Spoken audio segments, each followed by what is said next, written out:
அனைவருக்கும் வணக்கம். தயவு செய்து என்ன கிண்டலை பார்க்காதீங்க. பூனைக்கு முன்னால மைக் என்னத்துக்கு என்றதெல்லாம் கேட்காதீங்க. உங்களுக்குள்ள கேட்டு என்ன புண்படுத்தாதீங்க.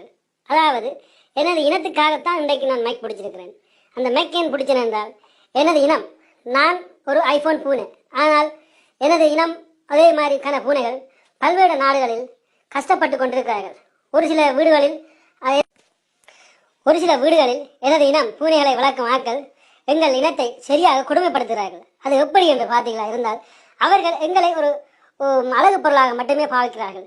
அதாவது எலி பிடிக்க மட்டுமே எங்களை வேலை வாங்குகிறார்கள். எலியை பிடித்தவன் எலியை எங்களுக்கு உணவாக போட்டு எங்களுக்கு வேறொரு உணவும் அவர்கள் தரதில்லை.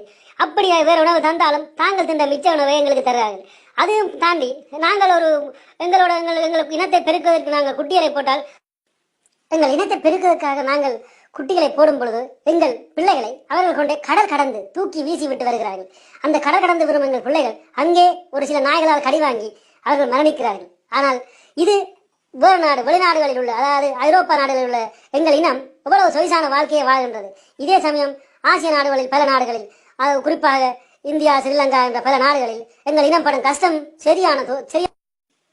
எங்கள் இனம் உங்களுக்கு என்ன செய்தது? உங்களுக்கு உங்கள் வீட்டுக்கு வர எலியை தடுத்தது. உங்களோட பொருட்களை ஒன்றும் சேதப்படுத்தாமல். ஆனால் நீங்கள் என்ன செய்தீங்க? எங்களுக்கு அதே எலியை நாங்கள் தடுத்த பிறகும் நீங்கள் எங்களுக்கு அடித்து எங்களை சித்திரவதை பண்ணி எங்களுக்கு உணவில்லாமல் எங்களை அலைய விட்டீர்கள். இது இனி ஒருபோது நாங்கள் அனுமதிக்க மாட்டோம். ஆனால் இது நான் எல்லாரையும் எல்லா வீட்டுக்காரையும் பற்றி குறையா சொல்ல, ஒரு சில வீட்டுக்காரர் தான் எங்கள் இனத்தில் இன்னும் கடுமையாக இருக்கார்கள். எங்கள் இனம் சரியான கஷ்டத்துக்குள்ளாகிறது. அதாவது நீங்கள் ஐரோப்பா நாடுகளில் வாழும் எங்கள் இனம் போல இந்தியாவிலோ அல்ல ஸ்ரீலங்காவிலோ வாழ எங்கள் இனத்தை விட வேணும். அப்படி இல்லையாயின் நாங்கள் இந்த போராட்டத்தை இன்னும் கூடுதலாக வலுப்படுத்தி எங்கள் இனம் வாழும் பெற நாங்கள் இந்த போராட்டத்துக்கு முடிவெடுத்திருக்கிறோம்.